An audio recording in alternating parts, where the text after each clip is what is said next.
record tape, boys. Roll the record.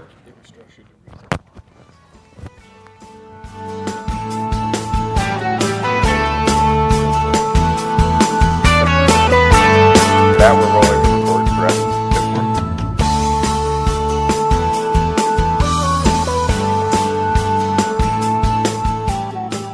Hello and welcome to the Real Estate Show on Rogue Valley Community Television. I'm Pete Belcastro. This is Joe Bratt. We're both real estate brokers with John L. Scott. We get together with you once a month here on RVTV to talk about all sorts of real estate related issues and topics that surround Jackson and Josephine County. Man, we got a lot to talk about tonight. Happy New Year to you, everyone. This is our first show of 2016, coming to you live here on January the 12th. And we've had a robust real estate market through the end of 2015, Pete. We're going to take a look at real estate, new home building, and mortgages, and all the activity that is continuing and maybe setting the stage for a great 2016. We're going to do some forecasting in the Market Watch. Joe's got some good stats for you as well. The total number of sales in 2015 is astounding in Jackson County, so we've got that information for you. Staggering. It's Amazing. We're going to make you wait to get that number, but I was wait. And you know what happened right at the end of the year? The biggest sale in Jackson County took place right at the end of the year. That was the sale of the Boxar Ranch up at the Green Springs for $3.9 million. Hey, the second part of our show tonight, there's different ways to hold title. You know, we do all this work in transactions, closings, and all the work, but you know, you got to have transfer title. And boy, you can get all sorts of trouble out of that. We've got some experts to tell you and share that with you in segment 2 tonight on the Real Estate Show. Of course, this program also airs on KMED, AM 1440, and FM 106.7 every Saturday at 11 a.m. We hope you'll join us there as well. And you can always see the program listings for us at checking out our website at rvtv.sou.edu. That'll tell you when the program plays back. And of course, realestateshoworegon.com has all of the TV and radio shows archived anytime you want to go back and check the information. Thanks for joining us tonight. The Real Estate Show starts next.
Welcome back, everyone, to the January Real Estate Show, coming to you live from the Digital Media Center here at Southern Oregon University. Good to have you with us. We've got a good program for you, and as usual in our first segment, we're going to do a market watch, but since it's January, I think it's appropriate time to take just a peek back at 2015 and to what that may lead to in 2016. And as usual, we have an expert panel assembled here in the studio to go over all aspects of the real estate industry, and I'll introduce them to you right now. To my left is Don McCoy from John L. Scott Real Estate, one of my partners there at J.L. Scott. Welcome back, Don. Thank you, Joe. We've had Don on the show before, green energy expert and just an all-around good media and real estate guy. Thank you. Great introduction. Fit in right here just perfectly, I'd say. Welcome back. You're hired. In the middle is Brad Bennington. He's the executive director of the Jackson County Home Builders Association, or the Home Builders Association of Jackson County, I should say. Yeah. And a Jackson County Planning Commissioner, and wears several other hats. But welcome back, Brad. Yeah, howdy. Glad to be here. Pounded a lot of nails, Oh, put up my. a lot of frames, and built a lot of new houses in 2015. Yes. Liking that. Yeah, happiness. We're going to do more of that? Much more. We're gonna press you for more information on that. Yes, And more to I know come on that. I know you've got it for us too. It'll be a wealth of information once we tap into it. And Guy Giles with us, our mortgage broker. Welcome back, Guy. Thank you. A lot of loans processed in 2015. I bet you haven't slowed hardly a bit as you turn the corner. It does not feel like January. I'll tell you that right now. It's pretty busy. I think I have 22 of them going as of Friday. So yeah, feels like summer right now. So, It's really indicative of the really robust market that we've had for sales. More buyers and continue to try to come to the area and find places here. And we're trying to get enough homes built and have enough inventory to meet all of their demands. So it remains a kind of a seller's market as we turn the corner into 2016. And before we get to our usual monthly numbers and statistics from our Rogue Valley Association of Realtors, I was going to ask our experts to do a little bit of peeking back and forecasting ahead. As 2015 finished, what might that tell us about 2016? We just had a great radio show, and it's archived at realestateShowOregon.com with Jim Remley, the owner and principal broker of John L. Scott. He had some really good information as to what 2015 is setting up for what could be a great 2016. John L. Scott, record number of sales in this past year, and he expects, Don, to maybe exceed that in the year to come. So in your experience and in your business, you've seen that trend as well? My gosh, Joe, the last 3 years we've been doing nothing but seeing this whole thing ramp up. And last year, $652 million just out of our offices, right. Ashland, Medford combined. Just out of the John L. Scott offices. It's over the top. And so the trend, the momentum is still there. There isn't any indication that there's going to be a slack off right now. We've got the buyers. What we're missing is the inventory. And Jim thinks that we're going to see more sellers come into the game now. They've recovered their equity. They're in a position to maybe move up or move down or downsize a little bit. So there's a real market for sellers and for new properties to come on. They're in a better position to really start thinking about selling. And right now is a great time to get into it before spring when everybody thinks that they should get into it.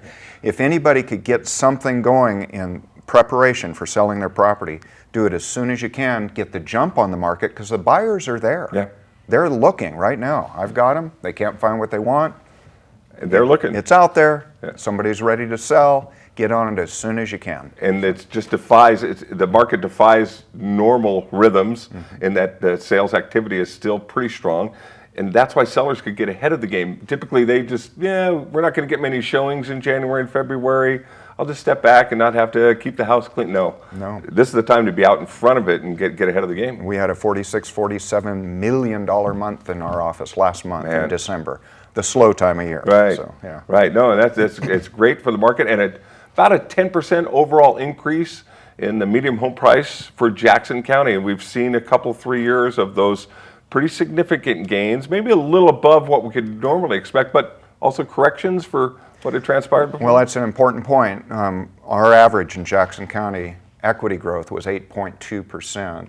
And in some areas of the county, it was double digit, anywhere from 10 to 19%, depending on what the community was. The only area that kind of stayed flatline, really, was Ashland. So, in previous real estate programs, we've had a number of people on from the different elements of the industry saying the last 2 or 3 years have been a prime time to buy a home and to get in the game. And now we're seeing it move a little bit, where it's going to be a little tougher, or you're going to get a little less for your dollar if you're a first-time home buyer, but still a great time to get in and great opportunity out there. For our new home builders, we're seeing the median price rise with the market. I'm sorry, what kind of buyers? Our new home buyers. New home buyers, yes. People are buying brand new homes, yes. new construction, the new home builders. Right. So yeah, Don mentioned a kind of a modest increase in the cost of in the median cost of homes. Now you're going to put some statistics up in a little bit, and you're going to see something that doesn't look anything like moderate increase when you get to the new housing category. And we can, we've talked about that before. We'll probably talk about it more.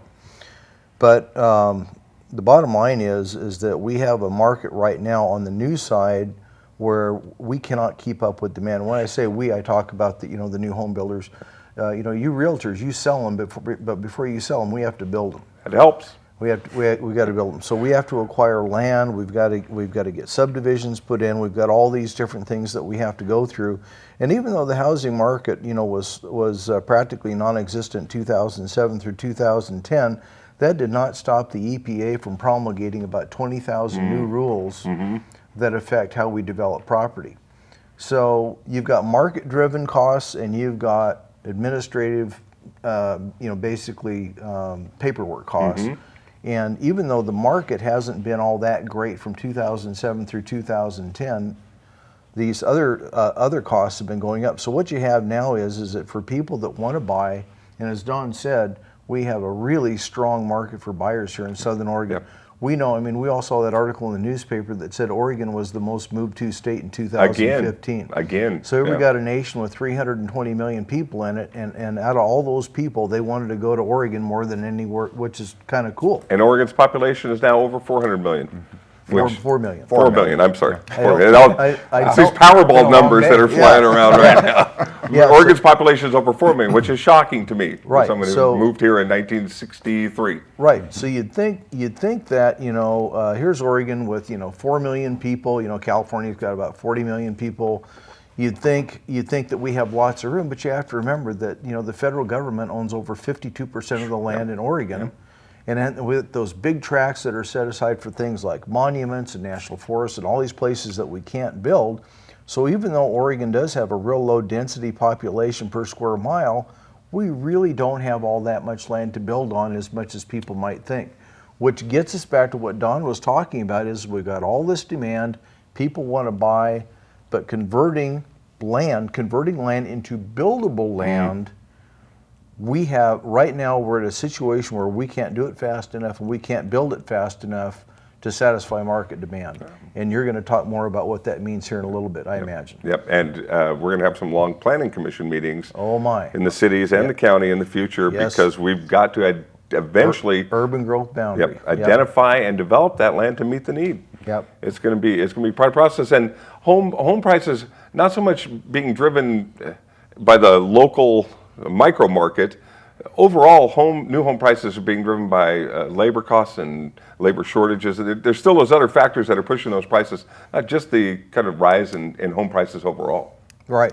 So it's not the contractors and developers making more money. It's just them passing on these costs that are unavoidable for them. That they start legislatively and in a regulatory manner.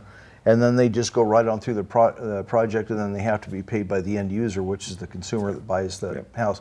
So that's why you're going to see, when you put your stats up, you're going to see a big jump in the cost of new housing year over year, more than you can justify by market demand, but it's just what things cost nowadays. We will take a good look at that coming up. Good insights. Guy, with the mortgage market, we've seen historically low interest rates, and we've speculated in every now and then someone kind of goes out on the limb and says, oh, interest rates have got to rise. They haven't done a lot. I don't think they're going to for a little while. I'm kind of sticking to my guns on that one. We had the Fed go in and raise the short-term ones, and we got a little bit of a blip for a couple of weeks, but it's actually come down even lower than it was before that happened again. So, people don't know where to put their money, and because we're doing good loans, praise God, we weren't always doing that. As an industry, we're doing them now, and people really believe in the properties. They believe in the loans, so it's a good place for them to invest money. And consequently, we still have low rates, even while some other things are creeping up on the housing side. So, I think it'll last for a little while longer. It's a good time for the housing industry to have come back around to be solvent again. We were on the brink of an incredible financial collapse and we wouldn't have pulled it out by the hair of our chinny chins. 7 or 8 years ago. So going forward, to have that solvency in the housing market, that bodes well for our economic future, and that won't be one thing we have to worry about as opposed to all those other things. No, and again, they will have to go up. For a healthy market, eventually it does have to happen, but I just don't see it in the near future. So I think we're all right, and we're getting an influx again from people from all over the place. I was at a signing this morning at 7:30, one that I started a little while back, and she was moving here from Minnesota, and anyway, it's just from all over the country still. So you guys are right about that, and you know, I thought about something when he was talking a little while ago about maybe even getting with a real estate agent if you're thinking about getting something in the spring. I don't know, and I hate when I get put on the spot for statistics, but I'll put you guys on the spot one time. Do you guys know what the difference is as far as for sale by owner as, you know, compared to having a real estate agent? I know that It's hard to track. yeah, I don't know. I'd heard the statistic a while back. Because they don't have to tell us of the MLS. If they're for sale by owner. It can be a little tricky. Yeah, anyway, I knew that was kind of a tough question. I probably shouldn't have said it. But anyway, I think it's a good idea to go in and talk to a real estate agent so you can say, hey, look, what can I be doing to my house to prepare it? So when the spring comes, if you're not going to list it right now, I mean, I don't think you're wrong at all in having people list them now, because I have way more buyers than I have houses to put them in right now. But I think it's good to find out, hey, if I put this amount of money into a bathroom, you know, is that the same thing as putting this amount of money into a kitchen? And having that expert advice a whole lot better up front than the contractor. Yeah, well said. The thing is that one statistic is well over half of for sale by owners do finally break down and say, okay, let's give it to a realtor and get it done right. So, Yeah. And I just had an exercise 6 weeks ago to price some for sale by owners, and it's hard for them to convince themselves to be competitive to what the real market is around them and to surround themselves with that data. But if you can pull it off, good luck to you. It's probably better to get it done with professionals steering the bus for you. Yeah. So, And you're getting to meet a lot of people, I'm sure, from all over the country. We are a destination that's really, really attractive right now. And I don't know if people don't watch the show Portlandia, or if they've never been to Eugene, or you know, or that's what they're coming for. yeah, the last one I talked to was from Bend. He said that there's 2 seasons there and he wants 4. Yeah. You know, I mean, this really is the best of the country as far as everything. well, Bend was the #1 city in the state to grow this last year, as far as population growth, and among the top 10. We're not there yet. They just have to get to Bend, live there, and see how long the winters are and short the sunshine is, and they'll be coming south. They have these great golf courses that you can play about 5 months of the year. So that's what I think that eventually that sends them down our way to where it's a little bit warmer climate. We grew up in Klamath Falls, so we know about that side of the hill. Yeah. That's why we live over here. Yeah. when when somebody says it's I better put a jacket on, it's 40 degrees. It's like, what? No. I'm good. Seriously?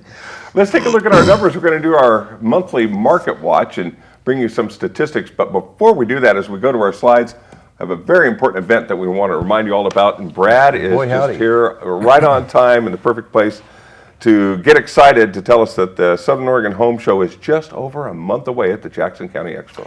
It is, and you know, this is just such a wonderful event for everybody. It's good for the homeowner. For if you're thinking about doing something with the home that you have, this is where you go, and everything's all in one place: doors, windows, floors, counters, cabinets, you name it. We've got it, lots of it. We've got realtors there. We've got finance people there. Guy's going to be there.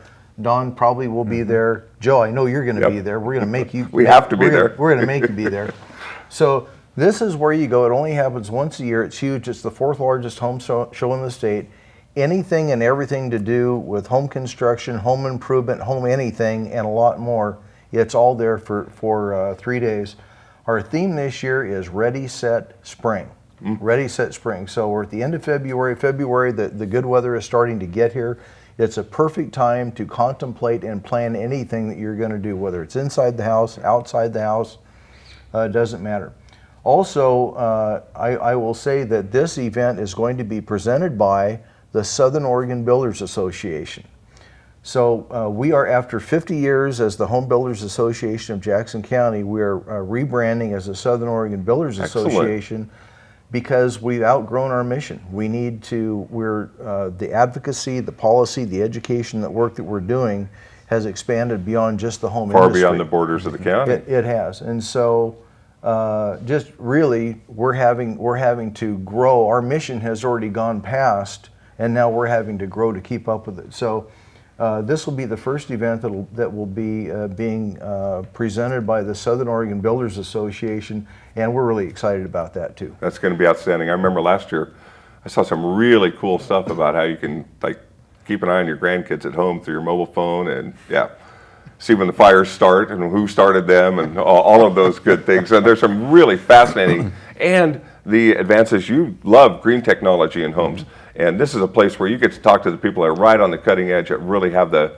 newest stuff out there that helps you conserve costs, maintain efficiency in your home, and give you great comfort and great pleasure. Yep, it's the finest place to find the latest technology, because we have a lot of local businesses here that have adapted to it, and they want to show it off. Yep. So And we get them all together in one place for you at the Jackson County Expo. That's February 19th, 20th, and the 21st. And we will look to see a lot of our real estate show fans out there and being a part of that great weekend with us. Let's look at our stats. December over December, from last year to this year. You know, Don, we really didn't have a bad December last December, but look at what has come on. And even with the addition of the new listings, there's still a strain on inventory because we've sold a lot of properties as well. Pretty amazing. And then those all fluctuate throughout the year. Just 60 days ago, it was only 35 days on the market. Wow. But it finally averaged 43 days on the market for something to go into escrow. Wow. To get sold. Just amazing how fast things are moving. It is an inventory-driven market. The sellers kind of have the upper hand with the limited inventory, and we're seeing some numbers there from last year, this year, that just indicate we had a pretty good finish to the market season. 2014 and 2015 has surpassed it, and these numbers kind of confirm that. Less days on the market, more properties sold. The median up about 9% from one year to the next, and she's almost up 50% from 2010 when we were near our lows there. Mm-hmm. Those are numbers that make property owners. Look at the shrinkage in days on market. Yeah. You know, 63 down to 44. Yep. That's a 30%. I mean, what a compression. Things are happening quickly, and that's in spite of the new TRID requirements. Mm-hmm. And the work that it takes to get the loans done and to get them finished. So it's moving fast, and they're out there. If you get out there and get in front of it, you can still find some great properties out there for sure. October, November, December, new construction home sales. Down a few units. Days on the market were less. Pretty good bump in the median, and so Brad, take those and run. Yeah, so this is where I remind everyone that even as you see things go up, and you see year over year 15%, which you would say, wow, that's more than 1% a month. You know, it's like woohoo, buckaroo. But 36% up from 2010. Yeah. But here is where we remember that we are still a market in recovery. Yeah. With this market, people say, well, this is a growing market. It's not a growing market, it is a recovering market. Mm-hmm. We are still not back to baseline. Mm-hmm. And until we get back to baseline for our population base, we're really not a growing market. But what you're seeing here is you're seeing more signs of recovery. Now, what's going to happen, if the Fed, Guy doesn't think the Fed's going to raise rates. If they don't, that recovery is probably going to still be strong. But we're in kind of a really unusual place right now where, we've been talking about this, we're running out of product to sell people. Mm-hmm. So what that's going to do is you're going to have a couple of different kinds of people. You're going to have people that are going to find an existing home and that's okay and they're going to buy it, right? And you saw what happened at the days on market. People are a lot less picky. Yep. They're 30% less picky than they used to be. Yeah. It's like, okay, this will work, let's buy it. Good observation, right. Yeah. It's like, this will work, we'll buy it. Yep. Then you got people and it's like, you know what, no, it's just not going to do, I need a new home. So they're either going to A, find a new home that suits their needs, or B, they're going to find a contractor that will build them a home that will meet their needs. Yeah. So for the contractors that are out there, and let's just say Hayden Homes. Hayden is a very strong builder of pre-built homes in our area. Very, very strong demand. They are literally building as fast as they can. Custom builders are also building as fast as they can, even though it's an entirely different customer base.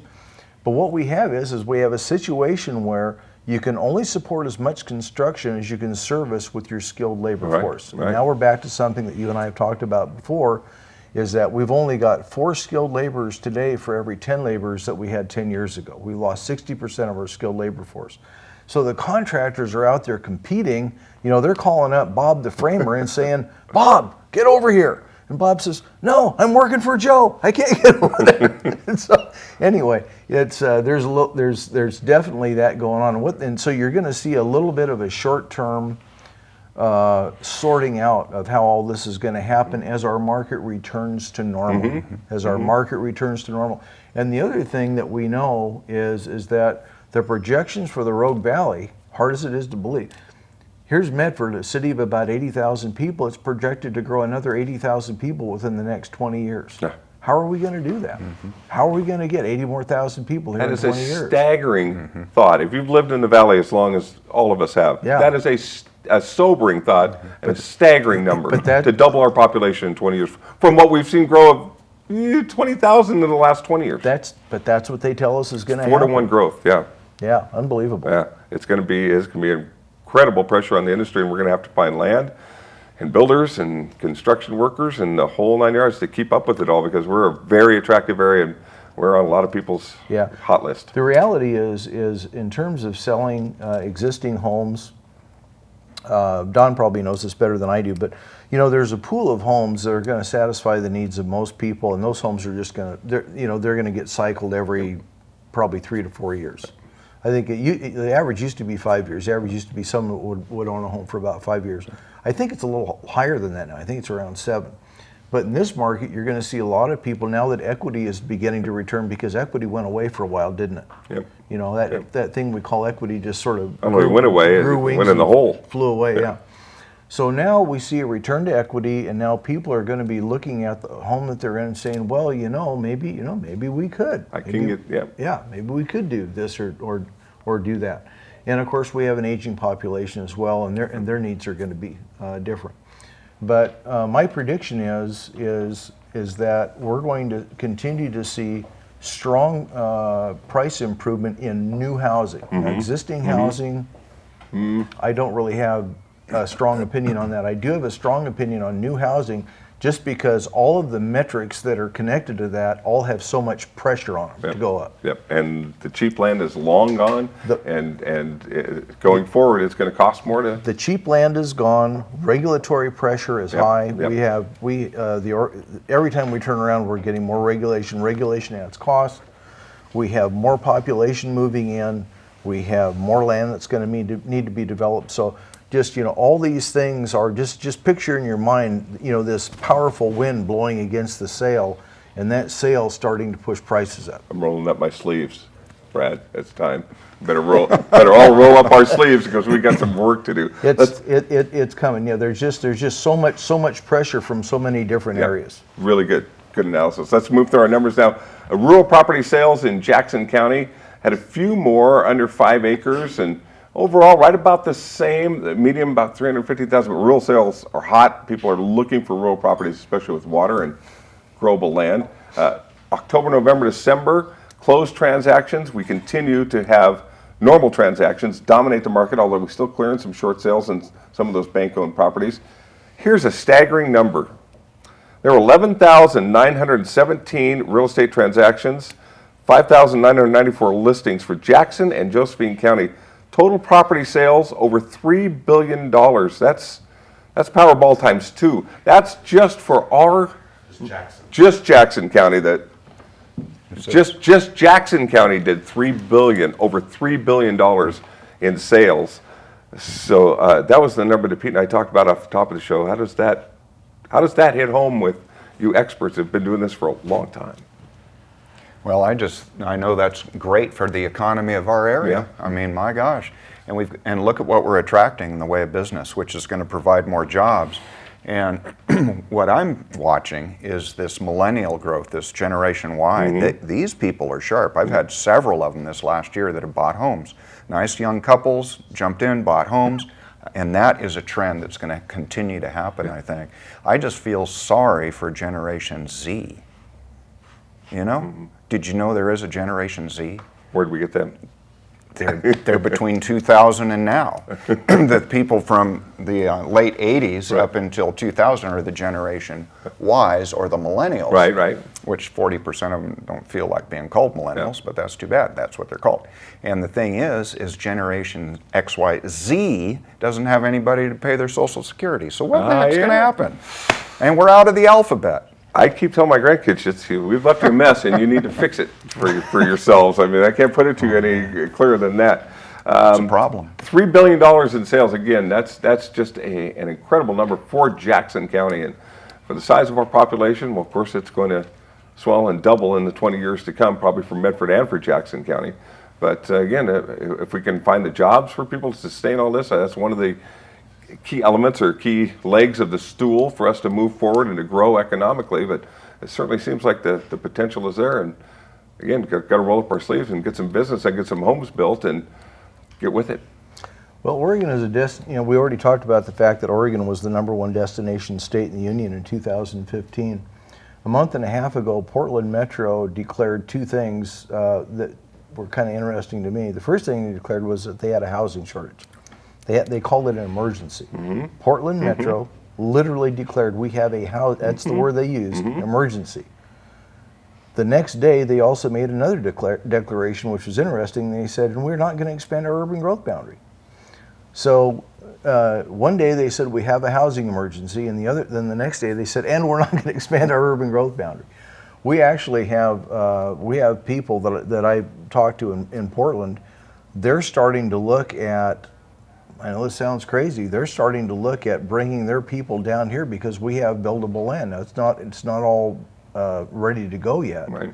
But this is something we're going to have to deal with. Is we're going to start. There's so much pressure in some parts of Oregon that it's going to start equalizing out into other areas of Oregon, and it's going to be interesting to see what happens. The first thing it does is it forces infill, doesn't it? It does. And high density housing. Yep. And that's what we're experiencing here. All of the little pieces of vacant land are all going high density and maybe low income housing, which is just causing quite an uproar in our community. But that's what they're forcing to have happen before they expand the urban growth There's a boundary. huge need. And they is what? LCDC. Yeah. And there's a huge need for that affordable housing as we go forward and for our communities to grow. And here's the deal, in Oregon, we're surrounded by some outstanding farm and agricultural land around all of our cities, and it's not an easy deal to make all the pieces come together, but we'll keep working on it. Thank you guys for a great market watch. Don McCoy, Brad Bennington, and Guy Giles. Excellent segment, fellows. We'll get back together next month and talk about it some more, and I'm sure we'll have some great new numbers. And Home show. Yep, and a home show. Home February show. 19th, See you 20th, there. and 21st. We'll all see you out there, and we'll have a chance to remind you about that one more time in the February show. But put that on your calendars, because that's a great place for homeowners and prospective homeowners and anybody with an interest in just fixing up their home and being on top of things. You get some great information out there. Stay tuned. We're going to take a short time out, but Pete Belcastro is up next. He's going to have some great information for us in the second segment of tonight's show on titles and how to get one clean and clear and make sure you go forward in the right direction. We'll have that for you when we come back.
and welcome to the Real Estate Show here on Rogue Valley Community Television, January show 2016. And by the way, Happy New Year to you from us all. Gosh, we can't believe that we've already turned the calendar again. And of course, 2015 was a great real estate year, and as we saw on the graph that Joe had recently, there were 11,900 real estate transactions that took place in Jackson and Josephine counties. That's an awful lot of transactions. And as we've told you many times before, it takes a team to work all this out. You got to have the real estate broker, you got to have the lender if that's what you need also, and everybody has to have the title and escrow officers do their work to complete the transactions and bring it to close. That's kind of the topic tonight, segment 2 here. We've got two really good people to share some information with us that I'm sure you're going to find really interesting to you. Cynthia Simpson is a title officer, I should say, with Amerititle. Nice to have you here. Good Thanks to for see you. having me. And Donna O'Grady is your title officer too, with First American Title, right? Yes. Now there's 3 offices in 3 title offices that we work with. So you two work for 2 of them as well. And hey, have you been doing? You guys have been doing this both a long time, haven't you? It's been about 37 years. My dad before me was the Jackson County surveyor. And so I grew up Okay. typing legal descriptions and reading easements and kind of connected real quickly with the surveyor and the county offices. And then a brand new title company came to town and snapped me up. Yeah. And I've been there ever since. It's Well, probably, they were smart to snap Yeah. you up. Oh, there you go. So you grew up with this. Yes. You know, that is really weird. You know that. But that's kind of cool. Thank you, Yeah. yeah. Cynthia, what about you? Wow, not quite as You did long grow up as- with that, yeah, but, yeah. But you're getting close. I started in 1988, actually in California, so going on 28 and a half years that I've been doing it. And like Donna, it's one of those things you start in and you just never leave. it's like detective work. Well, you know, it is, and that's what's so interesting, because so many people, as like Joe and I, you know, had other lives and then became real estate brokers, or people became lenders. But it seems like title and escrow people have been doing that. Once you get into that many of you stay for a long time. That's cool, though. I mean, it must be fascinating work, It right? is. It's always changing and always Yeah. new. Now, title officers and escrow officers, there's 2 different things there. Yes. Would you please explain that to our viewers? Because when I think I need this done, I got to have a title officer. I think I'm talking to one person, but I'm not. And explain the difference of the 2, would you? Yeah. The escrow steps in and they actually take your earnest money agreement. They generate the transaction. They connect with the title department first. So the title officers like Cynthia and I start what's called the preliminary title report. And we find out who the owners are and what the exceptions and the taxes, and we find all the liens and the easements and the CC&Rs we talked about. And that way we create a title report that goes to your escrow. Then the escrow officer steps in and she can coordinate, or he can coordinate, closings based on payoffs and instructions to escrow, and the dollar and sale prices all go through her. And then that gets dispersed after closing, after signing, gets dispersed out to the seller. So both of your roles, okay, is really to go research. So you are like detectives in a way, right? I mean, It's like doing a library research project. and you're searching for, as you say, all sorts of things, right? That can come up. Do you find a lot of it? I've always been curious. I mean, Jackson County's been doing this, survey, all this kind of stuff for, over 100 years, I guess. And so, are the records good? What do you find? I mean, is it? I've always wondered that. Jackson County actually has really good records, and just a little history. Title insurance started back in 1868 with a court case. Okay. And back then our country was growing, and you figure in 1869 the East-West Railroad connected the East Coast and West Coast, and we were a new government. They wanted expansion west. They had to encourage people to grow, and that court case kind of stopped people from loaning it. It basically was a lawsuit for a missed judgment.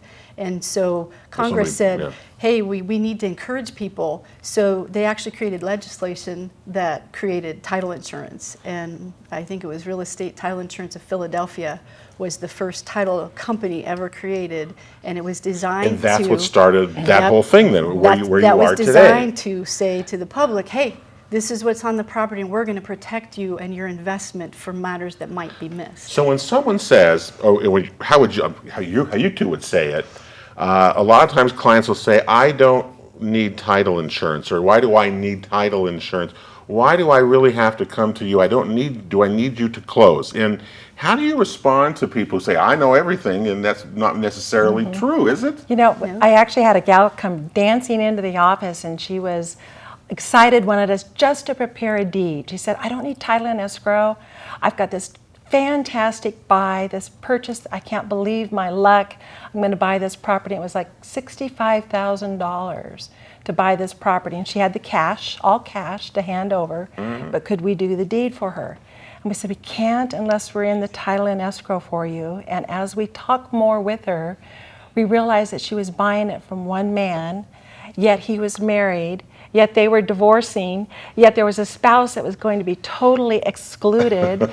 And the minute she would have given $65,000 cash, that man would have been gone, and her money would have been gone. She would have lost the money, and she would not have had title because he couldn't legally sell it. And that's an extreme kind of case of it, but we get similar things like that.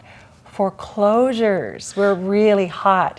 And you know how many times we started recognizing failures in those foreclosures. Failures. Tell me, what kind of failures in them? A lot of what had happened is the foreclosures no longer were done by local attorneys because there were such huge warehouses.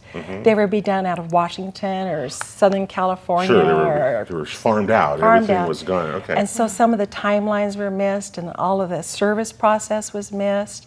And so if you bought that property at a foreclosure step, you would not have clear title. And so did you see those kinds of things here in Jackson, Josephine counties Absolutely. when so much of it was foreclosed? Yeah, we kind of called it robo-signing, where they had somewhere in the middle of the country, they had people just signing documents, and they had no authority to sign those notice of defaults and say that this property is in foreclosure. And we have to actually read those documents. That's part of doing a title search, is you actually read the documents. We look for signatures, because we do insure against fraud and forgery. So you read so your jobs are to read absolutely read those documents. all of those documents. Absolutely, Yes. all of And them you do throughout that? the chain. Oh yeah, Absolutely. absolutely. You know, part of what our insurance does is, as Cynthia mentioned, fraud. And we're actually looking at signatures to be sure that they are just like the one on the document before and the one on the document before. And it started to come up a few times now where, in fact, there's a suit pending right now, and the squabble is between a daughter and husband and a mom and dad. And the mom and dad were getting elderly, and they all four held title together. The mom and dad are getting elderly, and the mom had dementia. They forged the signatures of the mom and dad so they could have title free and clear. And you caught that? That picked that up, caught that, went to a lawsuit. There may be criminal charges pending to go with the suit that's pending, but they're settling in, creating a trust, and taking care of the property that was fraudulently transferred to one child.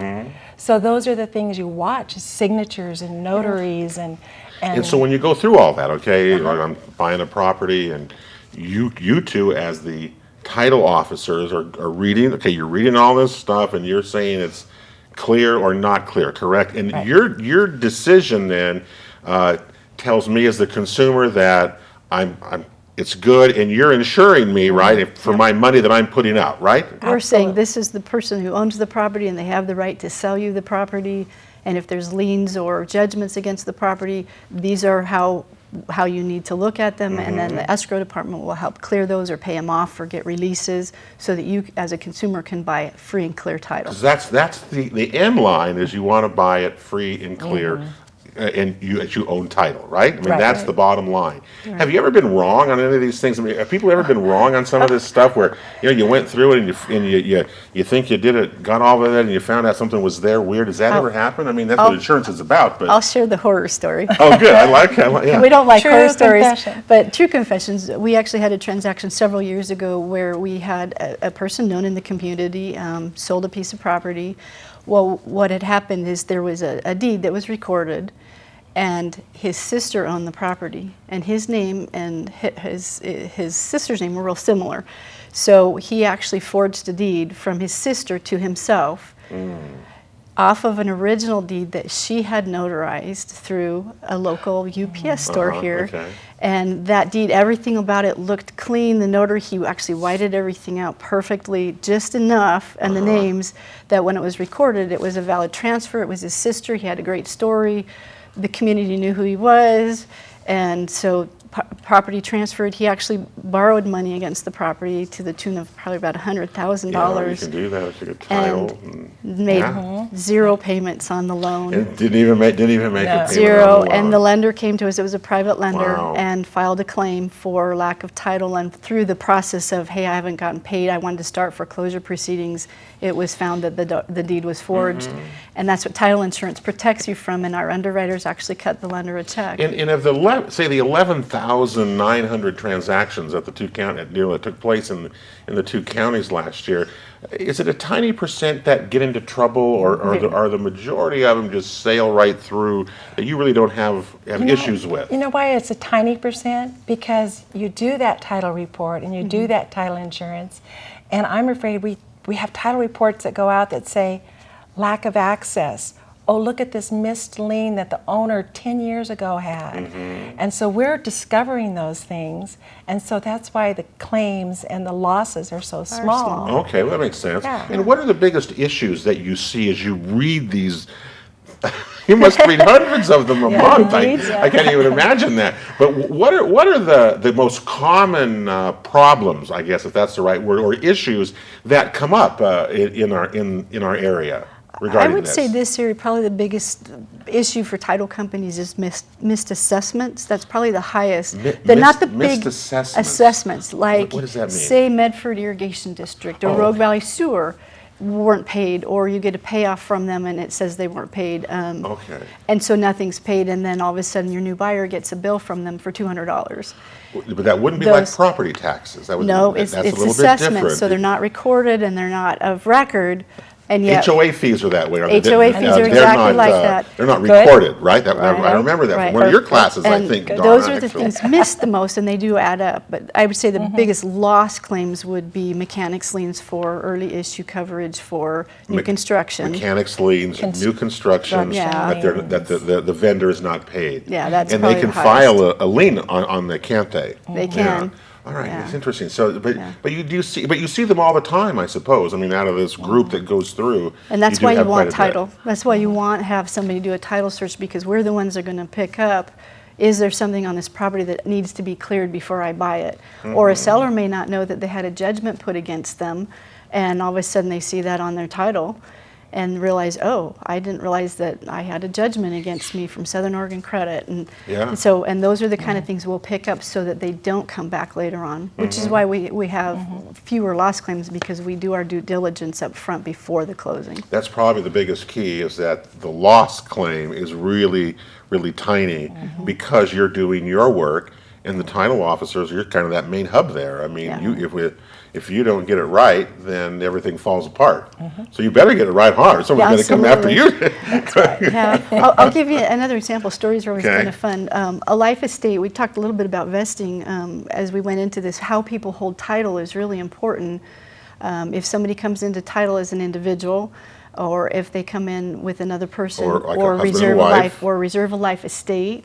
Life estates are key, because if somebody has a life estate, that means they basically have an ownership in the property, but they're entitled with somebody else. So if they pass away, title automatically transfers to the other party. And there was a claim in another county, actually, that we've kind of followed a little bit over the last few years, and it was sisters who owned a piece of property, and one had a life estate and one owned fee title. And the sister decided she was going to sell the property. So she sold the property, and the new buyers took out a loan. Well, they never cleared the life estate. It somehow got kind of lost in the mix, and everybody just assumed it was gone, and it didn't go away. And so the lender actually ended up foreclosing on the property. And when they took it back, they realized there's this person living in the house. So Why they are didn't they even know it was- there? they didn't even know it was there. And she actually had a valid life estate. So now the lender actually owns the property. They foreclosed it out, and they can do nothing with it. And she's Wow. in her early 60s. She could be Interesting. around for a long time. Yeah. So she's going to be living there for free Yeah. until the lender, she moves out or the lender Yeah. works a deal with her. Did the new rules, the new TRID rules that we've talked about on our shows, the new closing rules that the Consumer Protection Bureau they put into these things, has that affected what you do in your jobs in title and escrow much? Have you felt any? Is it working? Is it slowed things down, or It's definitely slowed it's things slowed a it little. down? Not so much for title. Title hasn't title. changed a lot, but for escrow, definitely, because they have to have figures and everything all before they close, and then there's a Right. 3-day waiting A rule 3-day waiting period. before they can sign. And if it's a refinance, you not only have the 3 days before, you have the rescission period of 3 days after. So it's adding time to the It's closings. just adding time. So closings, as you're saying, remember we had some statistics from November when it went into effect, or October, whenever that was. That next month, things really slowed down in the process, and they blamed that on that process that you have to be ready. It's not going to be a 30-day close. It's probably very well going to be a 60-day, 45 days. Is that Lenders what you are saying generally to write tell a people? minimum of 45 days. Yeah. Anyway, so we'll see what happens with Yeah. that. I hope that works out And okay. I think it slows things down right now because it's in a learning curve, but it's all good things for the consumer because I think the protection, the privacy levels are highly escalated for protection. And I also think that disclosure, it's going to be in a format that the average Joe can read and understand, know what your dollars are every month and at the end of the loan. And so this is all good, it's just getting there. It's just And then have everybody understand the changes. Yeah, Once they do, things are going to flow better. to me, it just adds, just more bureaucracy and more layers of things, I guess, for protection. We're protecting everybody all the time with this, and it just seems like sometimes it's overkill. But I'm glad to hear that at least it's working and not holding up the process too much. Yeah. I guess. Tell me about easements. And when you take exams and you get into real estate and you find strange easements. Do you see the easements, right? Oh, Is that- absolutely. and a lot of properties have easements that you're really surprised on, don't you? Well, the one that surprised me today, and it's odd that you brought that up about odd, surprising easements, because downtown Ashland has buildings side by side, Yeah. all individually owned, separate tax lots, separate owners. Well, this particular property I researched on North Main has an easement on the second floor so that they can open up the door and go over to the second floor of the other building. So the easement isn't the traditional one you think of driving on someone's driveway or putting in the power line or the waterways. It's for a second floor entry and exit, Wow, that's as well interesting. as sharing stairwells out back and rooftops, sharing the rooftop. Do you see So- more over time? Because again, you both have been in it a long time. Have you seen properties with more easements on them, or has that kind of been static? It's just this and that, and it's mostly one type of an easement, which I is think it really depends on the property. Like she said in Ashland, a lot of those zero lot lines, they're going to have odd things like Yeah. that. Whereas if you go out a little more rural and you go in the outskirts of the city limits, where's their access? How do they get to their property? Does the property front a public road, or do they have to go over somebody else's land to be able to get to that public road? So we see access easements, but outside along the river, you're going to see people who grant path rights for people to go down and use old fishing holes and things like that. So all sorts of Do easements you come two into see the play. day coming when wells are going to be part of the escrow or part of your search? Because in rural properties as wells become more regulated, more of this. Do you see that coming your way? Have you ever heard about that? I would think maybe not, because we're not in the water research business either. Okay. And I would think that would come first. If I were Okay. buying property, what are my water rights? Where are they all coming Oh yeah, from? absolutely. And wells are kind of a supplement to that. Just like, where does my power come from? Where does my Okay. sewer line go? All right, let me ask you another question while you're both here about recreational marijuana in what you do. It's one of those things What do we do? it's this whole new world that we're in. And, I mean, how it is done with real estate. So I'm curious, how is that playing out at all right now in what you're doing when you're doing your searches, your research? Is it even? Not on the Do you even title. care? It's so new, and yes, we do care. You do care, Yeah, okay. we do care, and if we do a title search and it's disclosed to us that the property is going to be for marijuana use or growing, we have special exceptions that will get set out, and we have specific affidavits we'll be requiring from the parties that are involved. Okay. So, and that's new, like I said, it's brand new to us, so Brand we new. haven't had a transaction yet. Okay, I have There's not some had one. restrictions on closing right now, and most closers are a little leery. Most companies are saying because the federal laws and the banking laws Okay. don't mesh with the Right. Oregon laws, there's a question of how that works Would together. you like to see that spelled out for you in your world? It would be easier to know what in the world to do. There needs to be some specific guidelines Yeah, from it the seems state. like a lot of this that we're talking about needs, some guidelines.